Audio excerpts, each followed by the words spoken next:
right, Bells and Belts, what's going on, baby? Your tag team partner's coming back to you on a Wednesday. I got Joey here, conspicuous by his absence. Is man up? I see he's in the freaking comments. I think he's still at freaking work. I think Joey, what's going on, bro?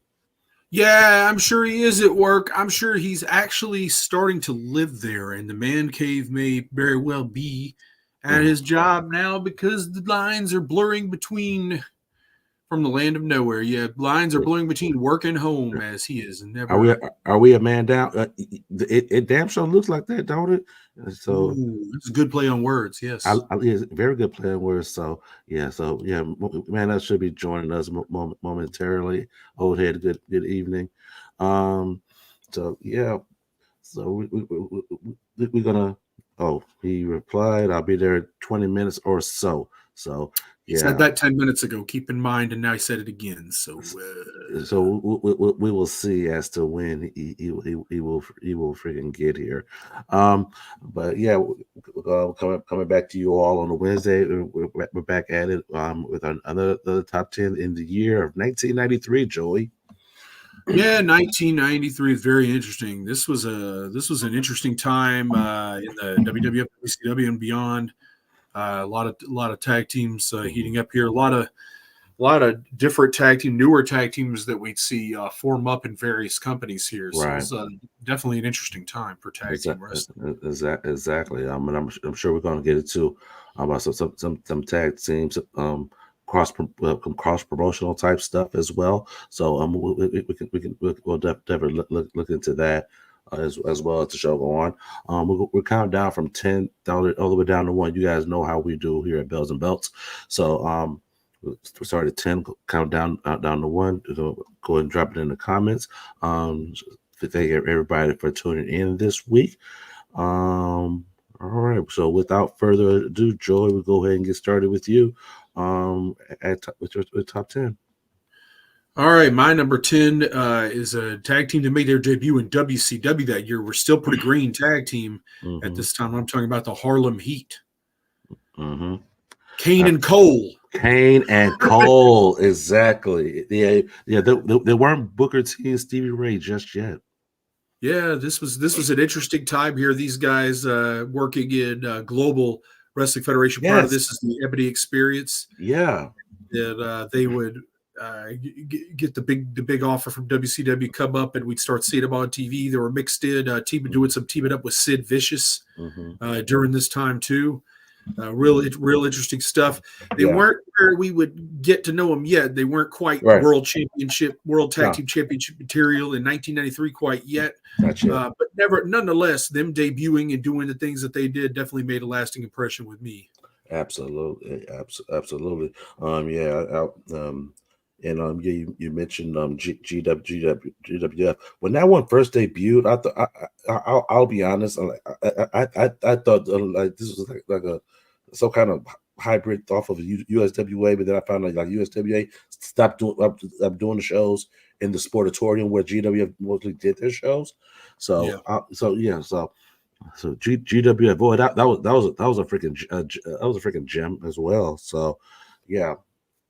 So, yeah. I didn't really watch GWF at the time. It was hard for me to catch. So, being out there in Texas, and I was not.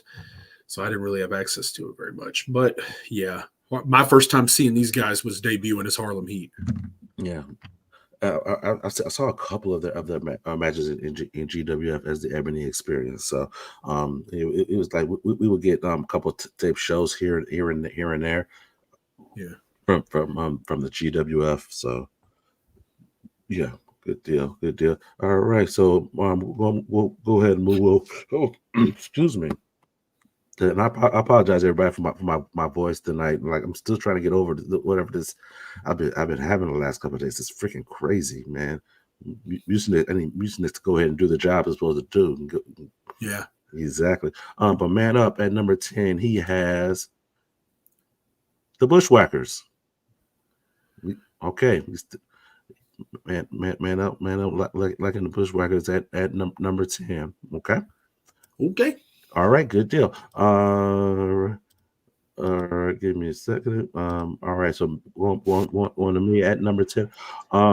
As in 1993 in my high school years, this was I was 15 ish.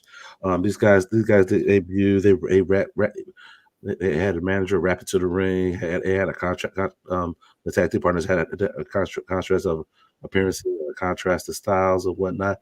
I'm talking about Men on a Mission. That came out with it.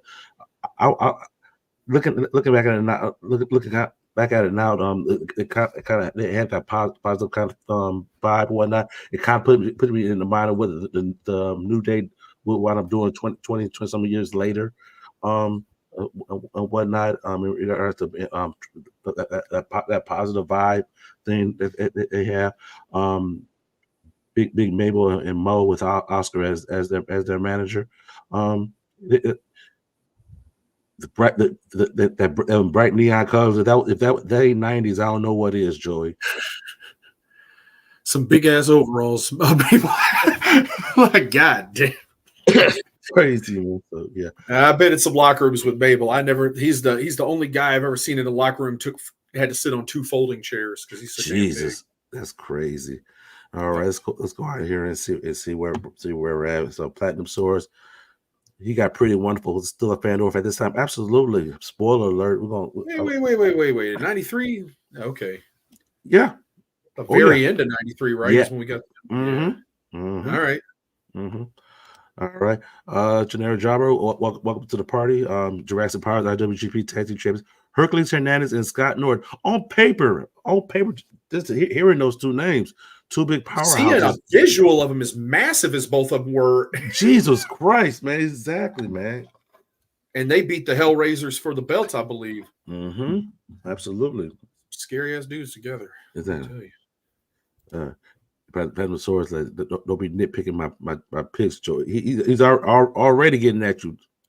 We just getting started, Joey. What's really going on, man? I don't know. I think a Pretty Wonderful more than 94, but that's just. Yeah. Well, I like the. We'll touch on it. We'll touch on it. We'll touch on it. All right, let's go ahead and get your number 9. All right, for my number 9, I got Jeff Jarrett and Brian Christopher. Okay. All right. So these guys were USWA Tag Team Champions a couple times during 1993. Very exciting together, as you can expect. And this was a time with a babyface Brian Christopher here for a while. It was very interesting. It turns out I learned later why he was such a heel all the time, because Brian Christopher in real life was a genuine asshole. But back in this time, I was just watching him on TV, and I enjoyed these guys working together a lot here in this tag team. And Jeff was all over the place here, and I believe working a lot for the WWF at the time too, especially a lot on in the house shows and everything. Okay. So definitely exciting time at USWA. I was pretty glued to Memphis Wrestling in USWA in 1993. Okay, good deal. All right, and we're gonna keep the party going with Man Up and his number 9. He has Cactus Jack and Max Payne. All right. Okay. Enough said. Yeah. I mean, I'm not gonna say. Go ahead. Yeah. I think those were one of those teams where we didn't have nothing individually for them, but you know. Yeah.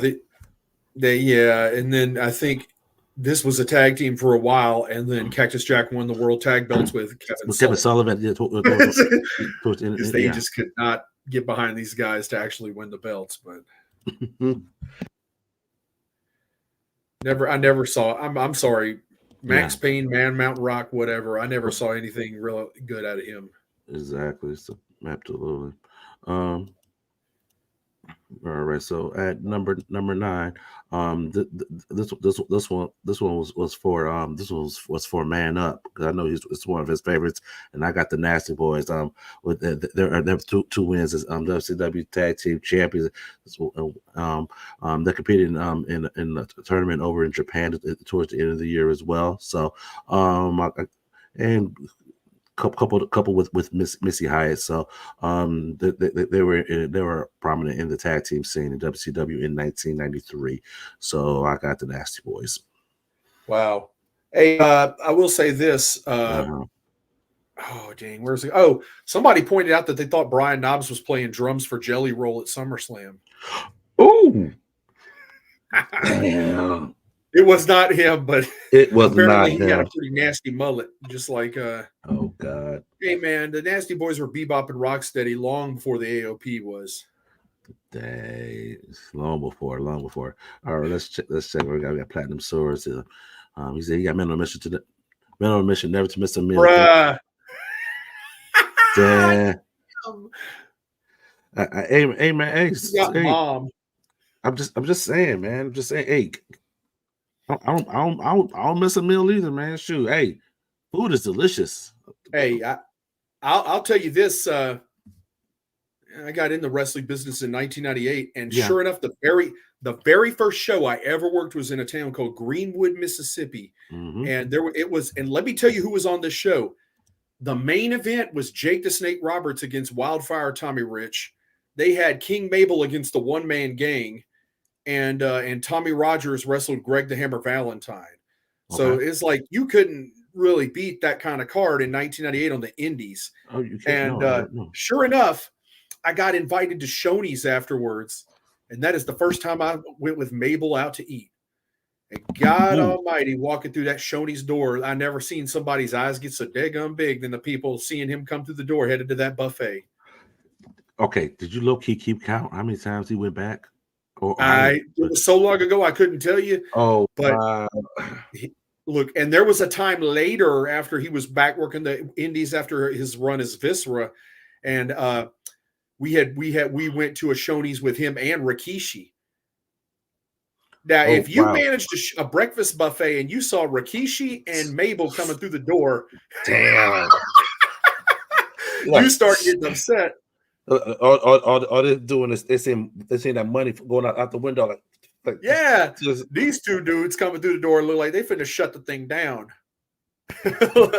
Like we're here for your food. Do not interrupt. We are here. You're going to regret having that low price on this buffet because they're going to eat. They're going to eat enough for everybody. All right. Oh my God! So buffets in 1998, them joints were like $9.95, some stuff like that. Yeah, that was very reasonable. That's why we're just going there because it's cheap and you could eat all you daggum wanted: eggs, bacon, pancakes, hash browns, everything. Sure, I'm sure the boys had some type of gimmick in which they have food and take food back to the hotel with them. So it's true. Yeah, you know it's true. Oh, I've been with definitely been with some dudes that had Tupperware up in the restaurant. So wow! Oh my God! I've seen it. I've seen it. Oh my gosh! I've seen it. I'm here. I'm here for it, man. I'm here for it. Okay, Jared John got former USWA Tag Team Champions Simply Divine, Rex King, and Steve Dahl. I can't know them in WWF as well done, even though they didn't win anything there. Yeah, absolutely. They got started out in Pacific Northwest as well, if I'm not mistaken. Yeah, the Southern Rockers. The Southern Rockers up there, and there was a couple reiterations of that, but the second iteration was those two, and they kind of stuck together. And man, tell you what, Stephen Dunn, Steve Dahl, another underrated talent. He would go on to form the Tennessee Vols later with Reno Riggins, and they had a lot of success too. Reno Riggins, that's a name from the Enhancement Talents. Yeah. But him and Stephen Dunn together had some good chemistry as a Tennessee Vols. I worked a lot of shows with those guys, and they were NWA North American Tag Team Champions. Okay. Very, very solid tag team. So yeah, definitely Rex King too. Definitely a lot of talent there. Those guys never really got tapped into what they could do, I don't think, as far as on the bigger stage, but they definitely had what it took to be there. Absolutely. Good stuff there, Joey. Max Payne looks like AJ Styles' dad. Damn. Bruh. Oh, okay. All right. Keep it a party going at number 8, Joey. I got the Moondogs. Oh God, we're going back. We're going back with these guys again. You know it. They knew they were going to make my list because I told you I was watching the hell out of some USWA in 1993. Like this is where a lot of my favorite tag teams were that year. Yeah, we talk about them a lot too. And there we go. Look, we get another look at those bones they had there. Lord knows the one old boy on the right there has this is even bigger. I'm like, damn, man. They look like they've been chewed on by various animals there, including the moon dogs.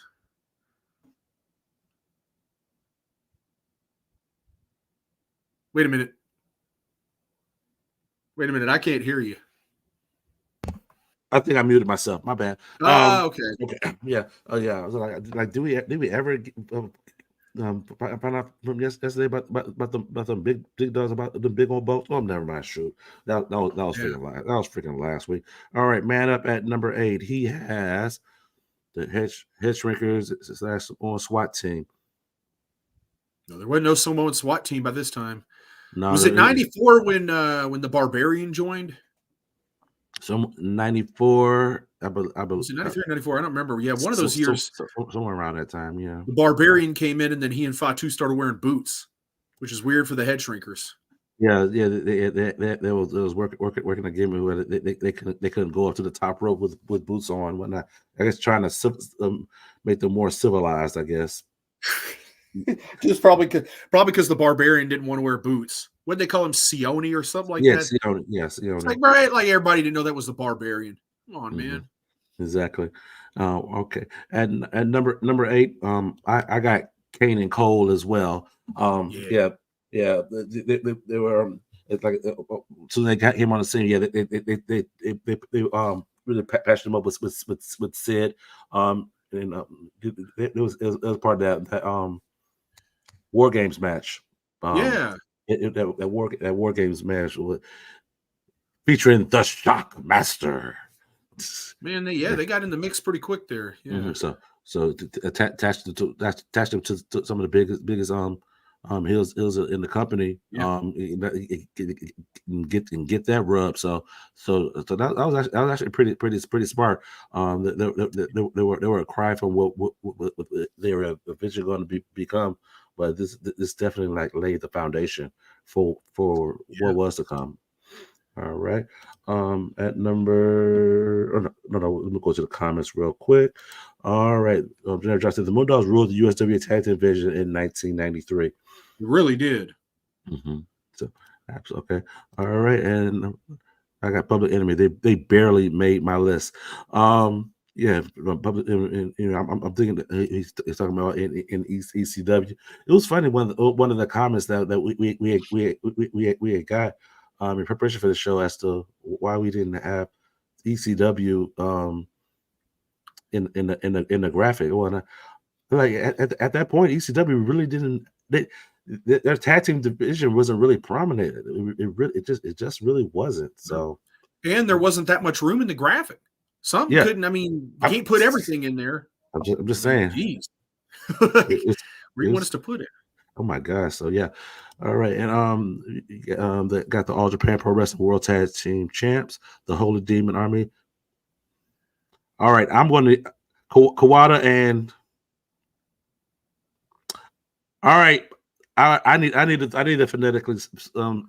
Yeah, I can't say that. So yeah, let me try to say it. Ken Sanuki.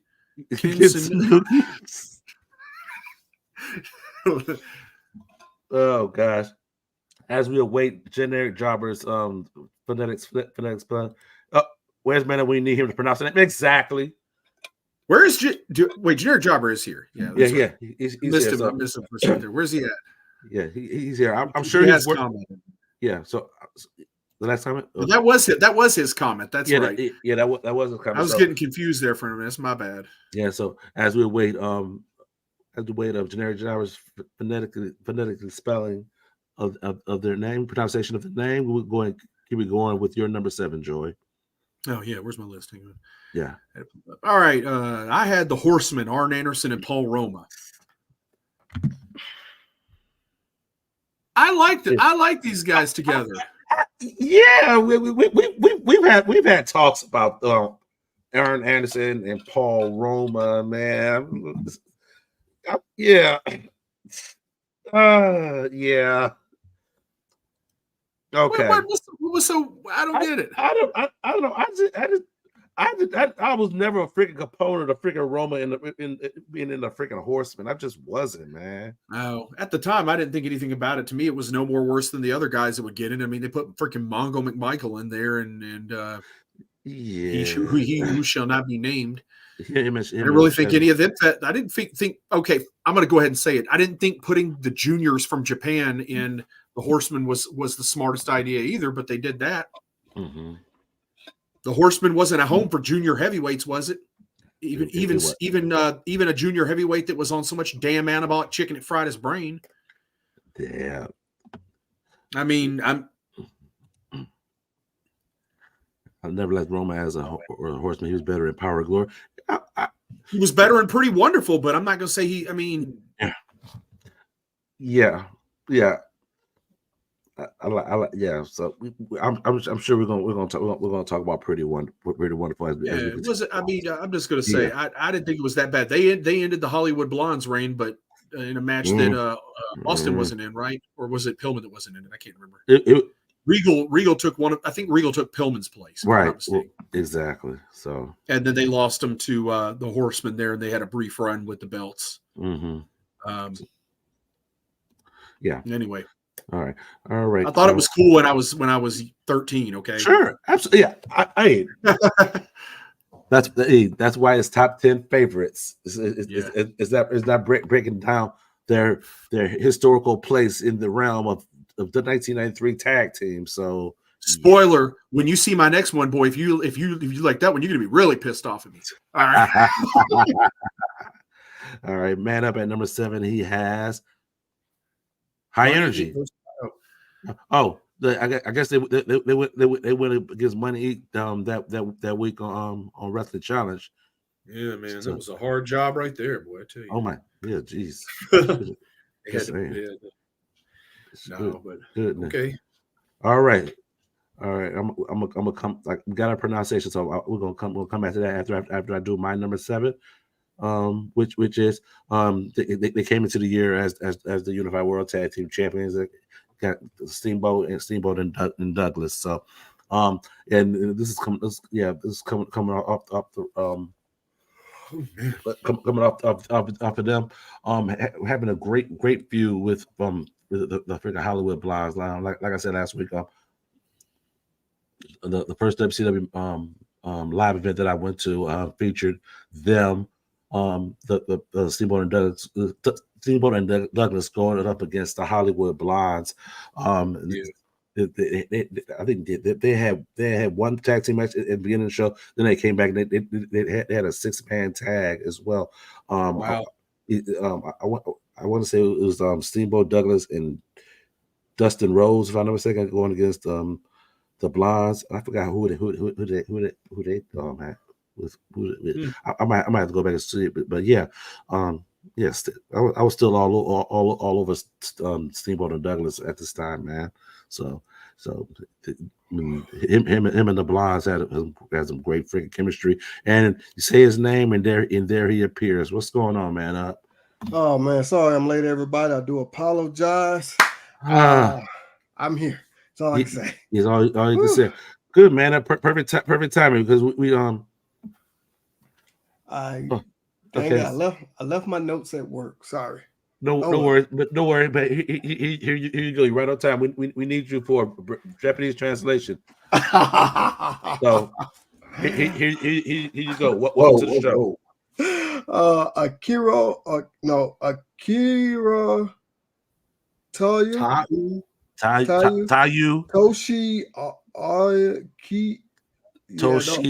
Toshiaki Kawada. Okay. Yeah, we got the last part right, Kawada. The rest of that, yeah, okay. I'm done. All right. Yeah, right. I'm still over here like, huh? Exactly. Just say right. Kawada and Tayu. Yeah, I got to take former known as someone SWAT team because Head Shrinkers is still a stupid name. You just want to call them the Wild Samoans too. Exactly. All right. Yeah, that's not a good idea. What they were. Yeah. Okay. We got the WWF Tag Team Champions, the Quebecers. Okay. Good deal. All right. All right, there, Joey. Let's go and keep the party going. We're at number 6. Yep, and I got the Quebecers. Okay, all right, Joey. Talk on it then. Dude, I love. First off, I'm a Jacques Rougeau fan. If I y'all don't know haven't, why. yeah, if y'all haven't realized it yet, Joey is a Jacques Rougeau fan. If you haven't noticed, Good Lord, this man is great. I even liked him as the Mountie. I did. I liked the Mountie.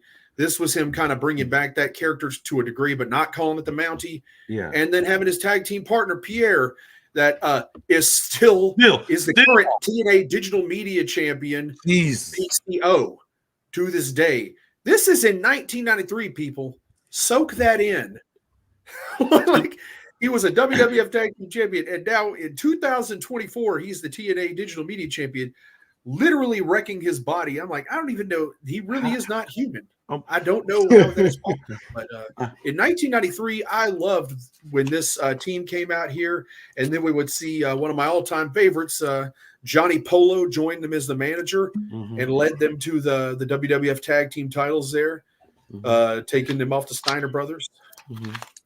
Oh, so just trying to put it into context. 1993. What other wrestlers that were wrestling in that time frame is still wrestling now? Really think about it. Like, that's rare.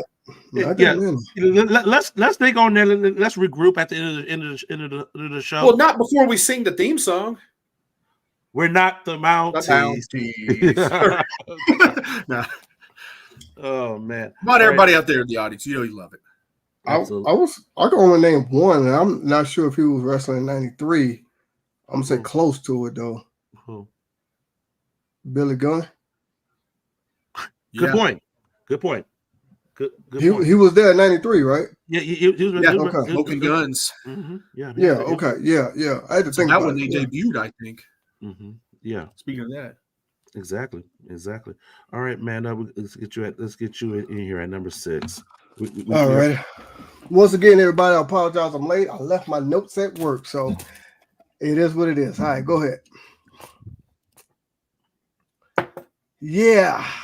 Okay. Once again, I bet you don't like these guys. I don't. But they're literally going up. They're literally going up your freaking top 10. Okay. But that's only because of who else is on my list. All right. Go ahead. All right. So we started at 10. You had the Bushwhackers. Okay. At 9 was the Cactus Jack and Max Payne. 8. I think so. I can't remember. No worries. At number 8, you had High Energy. High Energy. So you like those teams less than Money Inc. Yeah. Now, keep in mind, though, like I said plenty of times before, the last couple of weeks, I did say as a team, I don't like them, but individually, I love them. So I'm taking that into consideration. Sure. So that's the reason why I'm saying that. You like them individually, but collectively, yes. You don't. I don't know what it is, but when they joined together, I just did not like them.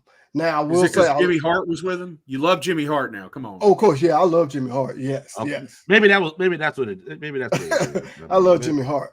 And like I said before, I also love that name. So I'm giving them some credit. I really am. Okay. Unlike a couple other teams that I'll refuse to put on my list. Now, I know who your number 1 is already. And if I don't see Hogan and Beefcake at the top, we're gonna freaking fight. I put the Beef Maniacs or something like that they were called. I forgot. There was the Mega Maniacs. But there we go. But with that being said, man, I darn your job, because they ruined my number 9 for my number 9.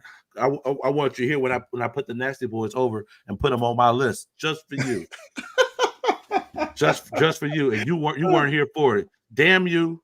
Well, just go ahead and show the picture again, just to troll. I already deleted it, man. Okay, all right. We already keep the doggone party going, but freaking man. Here's the Bells and Belts challenge. Flood the group with pictures of the Nasty Boys. Just for and make sure you tag Man Up. Tag man up in it, man. Because why I think I'm finna get a whole bunch of those. I really do. it's going to happen. Damn He it. said he don't even mind him in his inbox. I'm just saying, man. You can get a lot of alerts in the morning and be like, "You have 13 alerts with Nasty Boy." They will Photoshop him in like they did in the Bloodline. Oh my gosh! my God. Yeah, absolutely. Yeah, that was funny. I gotta admit, that was funny. Yeah, that was funny.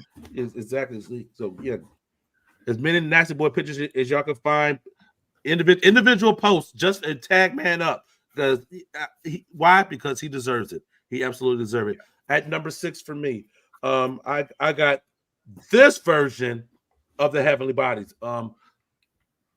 Excuse me, Sweet Stan Lane and Dr. Tom Pritchard. Both versions of the Heavenly Bodies feature prominently in Smoke Mountain. This version appeared at Super Brawl, if I'm not mistaken, Joy. Or it was one of those shows in '93 and going against the Rock and Roll Express. So some of that cross promotional work Smoke Mountain had with other organizations. So Lane and Pritchard, we will see this version of the team come to an end with Stan Lane moving on. So I got this version of the Heavenly Bodies. All right. Keeping the party going. In the comments, we got number 6. We got the Ebony Experience for Harlem Heat. Was happy that they ended up in WCW, but Colonel Parker was a big ass red flag. I think this was well. What are we? I don't understand that. What are we saying about Colonel Robert Parker? No. Was it Colonel Parker with Sid at that time? Yeah. Okay, so maybe that was because I know they had the interaction later on with Colonel Robert Parker. Oh, and Sherry, yeah, and that whole thing with the stud stable and everything. That was great, though. I love Colonel Robert Parker and Sherry and that stuff. That stuff was great. Yes, and I'm sure that's some of the stuff that we're going to get into as we progress in the 90s. That we can spend some time talking about that dynamic a little bit. I love that character. He was hilarious. He lied. Made a damn fool of himself on a regular basis out there. Exactly. But that was what he was supposed to be doing. So hey, man, exactly. Hey, John Albert has the Nasty Boys WCW World Tag Team Champions twice that year with a 225-day reign. Exactly. Hey, the numbers don't lie, man. Up. I mean, goodness. They're lying now. No, it is not. Hey, what'd you say? The numbers never lie. See, no, I'm not going to get into it. Oh, you started. You have to now. See, the only reason the Nasty Boys had the WCW World Tag Team titles is because the Steiner brothers weren't there. Good point. And I will say that if the Steiner brothers had been there, they would have won, and then the Nasty Boys would have been obsolete. Obsolete. I love it. Platinum Sword says he liked Parker too, but the optics was all wrong. Like because he looked like Colonel Sanders. That's who he reminded me of. Yeah, like the fried chicken. Yeah, I get where he's coming from, but at the same time, like I don't know. All right. Yeah. All right. Well, all right, Joe. I think we're at the halfway point now. We're 34 minutes in, so I think we're making pretty good time there. Yeah. All right. So let's go and get started. Let's go and get your number 5 in, Joey. All right, I got a tag team that I don't know how many people are thinking of here, but 93 was when we first got to see these guys debut in professional wrestling, at least in the USWA, and I'm talking about JC Ice and Wolfie D, PG-13. Your favorite tag team is finally debuted here. That's okay. Right. You'd later know these guys as the rappers from Nation of Domination. Yes. In the WWF. They were in ECW, WCW. They were everywhere at one point. I think they were on all of them in like a month one time. But this was their debut here. Of course, JC Ice, the famous Jamie Dundee, the son of superstar Bill Dundee, who I found out not too long ago isn't an American citizen and was actually born in Australia, despite being a complete redneck and sounding like he grew up and completely being a Southerner here in the United States and growing up in Tennessee. Oh, wow. Jamie Dundee famously didn't pay child support and went to jail for 2 years, and said if he could have had a conjugal visit, he would have stayed there forever. Damn. What? Because he had it made in jail. They tried to make him work, and he said, "How you gonna make me work? Where are you gonna put me? And back in jail?" Jesus. So they didn't make him work. All right He then. never paid that child support. All right then. Good. That's a story for you. Absolutely. All right, man up. You're going to get your number 5. All righty. Give me a second here. My number 5. There you go. Hollywood Blondes. All righty. So I'm trying to remember off the top of my head, this is one of the times I did love Austin, really coming up on the scene here. And I mean, the rest is history. Of course, we all know now, hindsight 2020, but yeah. I'm pretty sure we got him, man up. We got it. I'm pretty sure he on one of y'all lists as well. Yeah, we got it. I'm trying.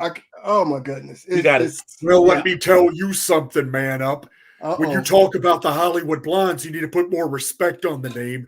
It's the tag team of the 90s. Yes. See, I didn't get there right away. Ryan. Mm-hmm. I didn't get there right away, but yeah, oh my God. I'm gonna go ahead. I'm gonna say some meat on the bone. I don't know if y'all brought it up yet. If y'all have it, it's coming. It's coming. Mm. And at number 5, I got Pretty Wonderful. Pretty Wonderful debuted towards the end of 1993, and like October, I think. The greatness was coming. The greatness was coming. Yeah. And 94 was their year, but the foundation was laid with the Masked Assassin, with Roma and Paul Orndorff, and we're gonna see them again in 1994 because that was definitely their year. So Pretty Wonderful at number 5 for me. Look at that. Roma was eating all that anabolic chicken, but the assassin was just eating fried chicken. Man, shoot, fried chicken is delicious. Oh, no doubt. It's kryptonite to Southerners. Kryptonite. Oh my gosh, dude! Yes. It is because, as y'all know, I'm from Texas. I love barbecue, baked, fried chicken. Like it ain't nothing. I'll just leave it at that. I'm not big on baked chicken though. I am now. I have to, because of health reasons, I have to cut down on fried. But yeah, I liked it when KFC was doing the grilled chicken. Are they still doing that? That wasn't bad. I don't know.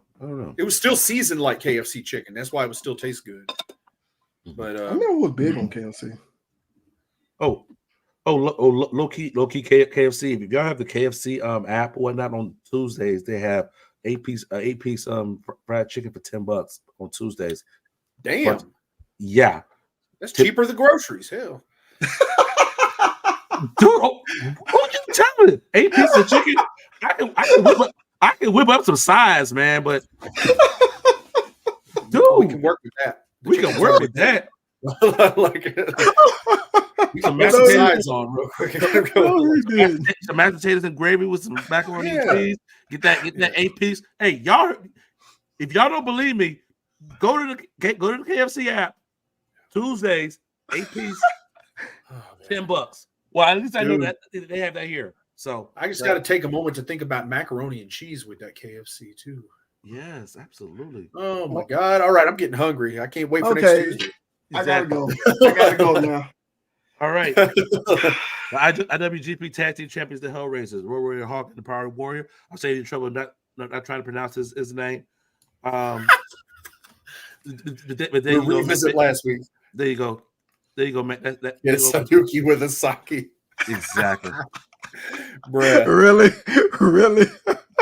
Hey man, you've earned that one, brother. I'm just saying, man. You've earned that one. I'm not gonna lie, y'all. The next day at work, y'all had me practicing that damn name. Y'all really did. I'm not gonna lie. Kensuke Sasaki. Right? You got it. Yeah. I got it right? Yeah. See? Y'all had me practicing it. Y'all had me laughing like crazy. Oh, there you go. Goodness. He said it. He got it this week. Where'd Cedric go? He must think I got it wrong. I don't know. Unless he really got to thinking about that macaroni and cheese too. And Oh, see, thank you, Platinum. I appreciate it, Steve. He did. He put some work into it. Kensuke Sasaki. See, I Right. said it again. See, y'all had me practicing that crap at work. I'm not going to tell you the funny story that I was doing at work, trying to practice that name, but yeah. Kitsuki Sasaki had some bangers with Sting in WCW. They tore it up. They had a. I think this was the first place I saw him. I'm not Kitsuki 100% Sasaki sure. took the United States heavyweight title from Sting. Okay, I don't remember that part. Yep. But I think that's where I first saw him in WCW. I don't know. I gotta refresh my memory, but yeah. All right. Where we at? You still muted, Cedric. Yeah, I think. Thank you. I think we're at 4 now, Joey. All right. My number 4 is Ricky Steamboat and Shane Douglas. Yep. Okay. Okay. Yep. Still love these guys then, man. Again, like you said, tearing it down with everybody they got in the ring with, and Steamboat always putting on those tag team clinics. Absolutely. Good deal. All right, man up. Go ahead and bring it up. Like I said, I left my list at work. Go ahead and bring that one up. Okay. Got the record. All right, Rock and Roll Express. Okay. Now, I chose this picture. I'm trying to remember off the top of my head, but I chose this picture because of a move they were getting ready to do. I'm trying to remember who that was they were facing right there. But anyway, I chose this picture for that move they were getting ready to do. Okay. And it kind of blew me away when I saw it. Okay. But yeah, that's I don't But this really was in have '94, right? This match. No, this was 93. This was 93. Survivor Series 93. Yeah. And shit, I wish I could remember this off the top of my head, but I can't. I apologize, everybody. Please forgive me. No worries. This I don't know. It's just when I saw this because I was working and trying to do research for the show at the same time, and when I saw this, Okay. bam! And I don't have them on none of my lists in the '90s, but for this one, I had to. All right, good deal. All right. For me at number 4, I got the Steiner brothers. There you go. It popped up. There we go. Yeah, I got the Steiners in '93 coming on to the scene, making an impact in WWF. I'm gonna leave a little on the bone because I know that they're gonna be appearing a little bit later on. Spoiler alert to everybody on that one. All right, let's go to the comments. The Platinum Swords. He has the Quebecers as well, Joey. Didn't like them when they first started, but they grew on me. Yep. They worked well together. They had good chemistry, man. Good chemistry as a tag team. They really did. Mm-hmm. All right, and Jared Jobber has Steamboat and Douglas as well, Joey. So, yep, nice. Yeah, good stuff. All right, we're making pretty good time. All right, we're at number 3 there, Joey. I'm gonna shock some people. I got the team of Marcus Alexander Bagwell and Too Cold Scorpio. Okay. I had these guys up high on my list. I love these guys in 1993 here. I like this pairing there. It's definitely I felt like before this, Too Cold kind of got lost in the shuffle despite being one of the most exciting talents in WCW. And Bagwell couldn't break out of that whole kind of low mid-card babyface role they had him in, but this kind of get these guys out of that position and put him in the ring prominently as a main tag team, and they did upset the Nasty Boys and have a 3-week run with the World Tag Team titles. Mm-hmm. But still, it was. I mean, that's the kind of stuff I miss in wrestling, man. These guys, nobody saw them winning the belts from the Nasty Boys, and they upset them and took the belts, and then like I said, dropped it back to the Nasties in the long run. But for the time, Too Cold even tried to teach Marcus how to dance. It didn't work all that well, but he tried. That did not work well. It was truly one of those things where one of these things just doesn't belong here. Yeah, that's okay though. I mean, they worked well as a tag team. Like they did pretty good together. that's what freaking matter. Yeah, we're gonna be talking about Bagwell again coming up in some of these later episodes. Definitely excited about that. All right, man. Up number 3 for you. If I remember off the top of my head, I think my number 3 was there you go, Steiner Brothers. Mhm. All righty. So of course, who don't love the Steiner Brothers, things that they have done, being one of the greatest tag team. If I'm not mistaken, this year as well, there was also PWI's number 1 tag team of the year, or something like that they call it. Okay. I forget exactly. But gotta go ahead and go with Steiner Brothers. It's my number 2. I just hope Scott doesn't 3. hear you say that they 3, were. I'm sorry. Number 3, I'm sorry. Mhm. I just hope Scott Steiner doesn't hear you say they were one of the greatest tag teams of all time. Ooh, exactly. Scott ain't gonna let you say that. He Greatest tag team of all time. He is not gonna let you. He's not gonna just say that. All right, and number 3, I have this version of the Heavenly Body with the Gigolo. You got the Heavenly Bodies on there twice, dude. It was two different tag teams because we had Del Rey and Pritchard. Yeah, and we had Lane and Pritchard. I just wasn't high on Jimmy Del Rey. I dug the Gigolo. I dug the Gigolo. Oh my God, he jiggled all right. He was the Gigolo. I dug the Gigolo, man. So they plugged him in on the departure of Stan Lane. I was okay with it. In that aforementioned picture that Man Up had for his the bodies were in WWF for Survivor Series going against the Rock and Roll Express, winning back the Smoky Mountain Tag Team titles at some Survivor Series '93. Yeah, it was Tom Pritchard was great, and I just hated to see what the WWF would do with him later. Yeah. Oh man, I remember that. But yeah. I'll leave that one alone. Yeah, we're gonna have fun with that one once we get into the mid ¡90s. It's gonna be my number 1. Hey, we're gonna have to do a psychoanalysis on that one, there, Joy. When we get to it, man, I'm telling you, it's gonna freaking happen. Oh, let me go and take Vince McMahon needs a psychoanalysis, but it ain't for that. Oh yeah, exactly. That's a whole nother conversation. All right. All right. History lesson time. Miracle Violence connection of Steve Williams and Terry Gordon. They went back to All Japan after the WCW run and went back to dominating. So that is some great insight because 93, 92. They turned down that WCW tag team division on the freaking ear. Then they went back to Japan and just continuing to wreak freaking havoc, whatnot. I felt cheated that I wasn't able to freaking see that at that time frame, man. Dang it, Internet, where were you when we actually needed you? Yeah. So, yeah. So we got those Jurassic Powers for Platinum Swords. Hercules Hernandez and Scott Norton. They just look the same together. How's that for a left field pick? Dang. And that just goes to show you how potent the Anabolic Chicken was in Japan at the time, because they was over there, and I feel like they look even bigger when they was in Japan than they ever did in America. I'm like, damn, man, that Anabolic Chicken must be real potent over there. Shoot. Damn. Scott Norton looked like he ate somebody. Oh damn!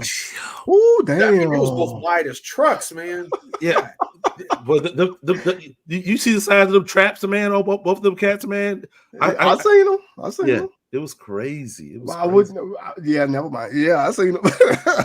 Japanese Anabolic Chicken, boy. I tell you. Oh damn! All right, Joey. Number 2.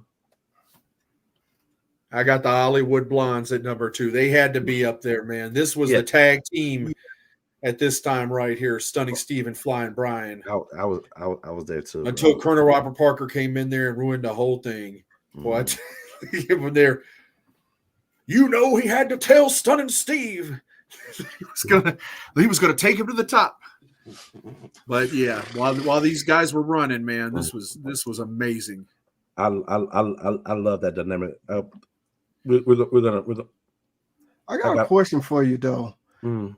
In '93, didn't Flying Brian also have the NWA tag title? Or no? Yeah. It was the still, unified tag it champs, was still the unified Okay. tag title. Okay. All right. Yeah, All right. yeah. You know that unified tag team title that's behind Joey right now. Yeah. Oh yeah, hang on. Let me Yeah. get in the middle there so you can. Yeah, right there. Yeah, that Hey, one see, right there. Again, this is why we call bells and belts. Exactly. Joey got all the good stuff. So I don't know about that, but I got some. Nah, you got the good stuff. I want to come see Joey's collection. It's still in process here. I got a couple new belts on the way. That's a spoiler for all of you that make sure you're subscribed because going to be some excellent unboxings coming up. I love it. All right, man. Up number 2 for you. My number 2. I remember this one off the top of my head. Okay, this is the year that one of the members changed their name to their real name. He brought it up. Chris Benoit was no longer considered himself as the Peggy's kid, if I said it right. And no, you didn't. You didn't. Okay, yeah. But anyway, so going with these two gentlemen right here. Okay.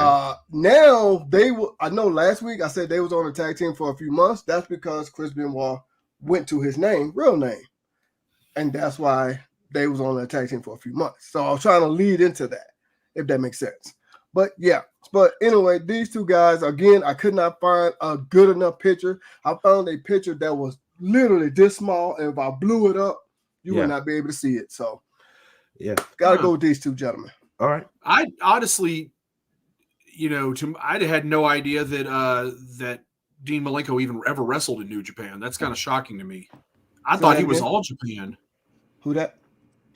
Dean Malenko. I didn't even that's shocking to me because I had no idea he even wrestled in New Japan at all. I remember he and that's me not knowing, but I remember him and Joe Malenko in All Japan, but I never in New Japan. I'm like, okay. Yep. I never knew Dean Malenko ever had a match there, to be honest. Awesome. All right. Number 2. Wait a minute. Hold on. Put that comment back up again. That last one you put up. Yeah. Peggy Us Kid. Yeah. Hey, thank you, man, for that pronunciation, man. I thought I said it right. I thought I did. I thought okay. If I didn't, all right. Not quite. Okay. All right. If they're freaking wrestling, they're on my freaking list. The Rock and Roll Express, man. The tag team scene is Smoky Mountain Wrestling with the two stalwarts, the Rock and Roll Express and the Heavenly Bodies. Face one version of the Heavenly Bodies in WCW. Later in the year, faced another version of the Heavenly Bodies in the WWF. I hated them in the WWF, though, to be honest. I know you did, Joey. I know. He had them coming out to the Rockers theme. And yeah, that was just wrong. It's why? Yeah. I didn't feel like they were respected there. And, oh no, I ain't saying nothing about that. I know. Yeah. All right, number 2. General Jobber, he has the Steiner brothers. Steiner math ain't wrong with the number of world tag belts they collected that year. Okay. Platinum Swords had the Hollywood Blondes at number 2 also. Then you got them in the right place, the Hollywood Blondes. Okay. And Man Up uses words like Scott Steiner uses math. Damn. I know he did not. I know. Wow. Pull a Booker T. He didn't say that. He didn't say that. Tell me he didn't just say that. All right, guys. So we made it to all the way to number 1. So, all right. Oh my God. Man Up. Let's go and get your number 1. Well, speaking of Booker T, that's my number 1. Harlem Heat. Now, I don't know if y'all know this, but Stevie Ray was not going by Stevie Ray at that particular time. Man up. Yeah, we already covered that already. Oh, okay. See, I wasn't here, so I didn't know. Yeah. All right. So, Yeah. but yeah, okay. They was already doing good on the indie circuit. I'm trying to think of what it was at the time, but I can't remember. But top of my head. But when they come into WCW, they just immediately took off. Everybody was like, "Man, these guys are good." I want to say it wasn't too much longer when they became tag team champions, and rest was quite a history bit for these two longer, guys. but quite a bit longer. Yeah. It was definitely not 93. It was. Oh, I didn't say 93. I'm just saying it wasn't too much longer. You literally just said they burst onto the scene. No, they didn't. Yes, they did. No, they Yes, got they did. paired. You're really gonna debate me on this. Yes, they did burst onto the scene. Burst on the scene and did what? What you mean did what? What do you mean did what? You make it seem like they made this big impact in 1993. No, I'm saying from newcomers, they did what they had to do to get where they're at, where they end up becoming. I ain't trying to say they all of a sudden walked into the door now they 15-time tag team champions and Stevie Ray became a heavyweight champion, so did Booker T. No, I ain't saying nothing like that. I'm saying they burst into the scene in that aspect. I ain't trying to say that they became like instant success right out the gate. No, I ain't saying that. Okay. Yeah. I'll just say I was saying choose your words, choose your words closely, because when they came onto the scene, they were relatively unknowns. They got teamed up with the top heels in the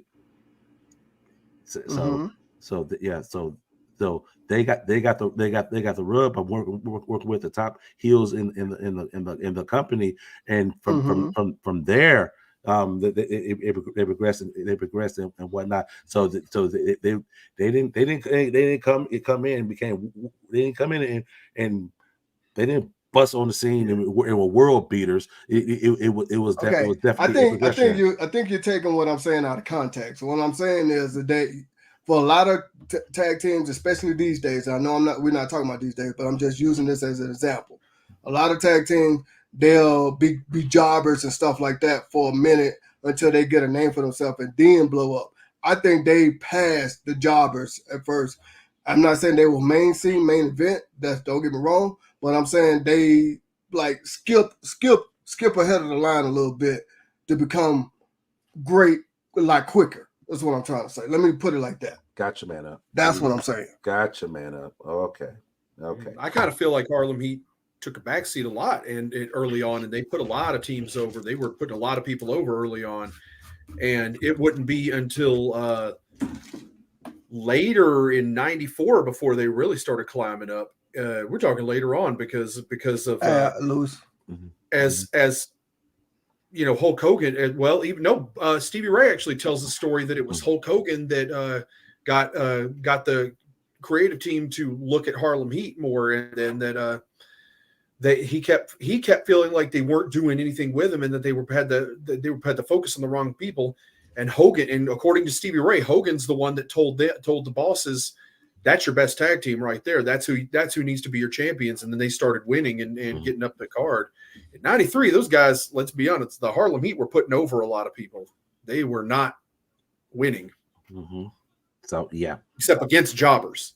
Yeah, except against jobbers. Yeah. So and see, that's what I was saying. They was not jobbers themselves. That's why I said kind of skip the line a little bit. Okay. All right. I mean, to their credit, that the Cole twins were also out there doing the exact same thing, beating jobbers, and that's the Cole twin. We're not even they on anybody's list. Exactly. I'm just saying. I'm gonna skip them. We're gonna do mine first. I got the Hollywood Blondes as my number one tag team from 1993. I was here. The entrance music and everything with the Hollywood Blondes. I was there. I was there for the tag team, man. Freaking damn entrance music ended up getting recycled. Oh my God! I was getting ready to go there, Joey. That became the generic, the freaking, no pun intended. It was Martin Jannetty's theme song in WCW. It was. I'm like, why did they reuse the Hollywood? And we didn't remember it. Greg the Hammer Valentine had it too. everybody in Bob was all right. Coming out there, like, are the Hollywood? What? Yeah. Yeah. Yeah, boy. Oh gosh, man. Like, almost just like when leave- you used just to hear leave the it with the Hardys sing blondes, when for you were goodness watching TV commercials, and you'd be like, "Is it the Hardy Boys?" No, it's just that song they use from those what do they call it? Those song had been recorded like 5 years before on some pay to use disc or whatever that they bought. exactly. All right. And Joey at number one, no surprise here at all, Yeah. right? It's the Steiner brothers, as it should be. Come on now, come on. If they're not number one, then you need to learn how to do math better. You see what I'm saying? Because the Steiners, they're not number two to anybody. Damn right, Platinum Swords. Me and you are on the same page tonight. Uh-huh. Well, You look at the belts right there. WrestleMania. Come on now. Yeah. Me and Generic Job are on the same page with the Hollywood blog. So yeah, According to Jesse the Body Ventura too. Absolutely. The team of the night. Yeah. Even though they didn't leave '93, but you know what I mean. I know. I know. There's a lot of heartbreak out there that we didn't have Money Inc. at number one, Joey. So we're gonna or the Cole Twins, as I mentioned, or the Cole Twins. You know. Yeah. I'm just saying. So come on, we could have. You know, even at this year, I can't understand why we wouldn't have Dale Wolf and the Brooklyn Brawler. Jesus, you know, man, power on the list too. I'm just saying, or any other tag team that Paul Roma was a part of. I mean, good lord. Oh man, we thank everybody for tuning in and watching this countdown. The list with us. Thank our folks watching us on Twitch. If you're watching us on Twitch, go ahead and do us a solid and become a follower as we continue to try to build up that avenue. Your appreciation. Your support is definitely appreciated. Over on Facebook, Joey, what are we doing over there? Well, you know, we do have a Facebook group, and most everybody on here is in that. Lewis Berry, I hope if you're not a member of that, you'll join, as well as follow our business page over on Facebook at Bells and Belts. Check us out there. Once we get to 100 followers, and all you got to do to help us with that is follow, we will be able to air live on Facebook on our business page again, and that will help us out to spread the word about Bells and Belts and help us continue to grow. So please join both, because when you're in the group, you get to help us make decisions on content from time to time. You know, when we hit 1,000 subscribers, we gave away a couple of badass items on there. Oh, yeah. So, you know, you never know when that's going to come up with again. And I can promise you it probably will come up again down the line in some way. So you definitely need to be following us on all our socials to get the full experience. As well as on YouTube. Oh yeah, like Joey just said, you know, we had some great giveaways on when we reached 1,000 on YouTube. Hey, like you said, you just never know. So make sure you follow us on YouTube, because we do more than just these 1 hour shows. We do belt unboxing, belt reviews, live events, interviews. I mean, anything pertaining to wrestling, we do it. We do also do YouTube shorts. So with that being said, if you want to catch everything we do, follow us on YouTube, hit that subscribe button, and make sure you hit all notifications, so that way, no matter what we do, you will be notified. All right. Next up, guys. Next week, we take a look at 1994, the year that was in tag team wrestling. So, we appreciate everybody. We appreciate everybody's support. We can't do it without you. So, man up for Joy. I'm your boy Cedric D. We will see you guys here next week here on Bells and Belts.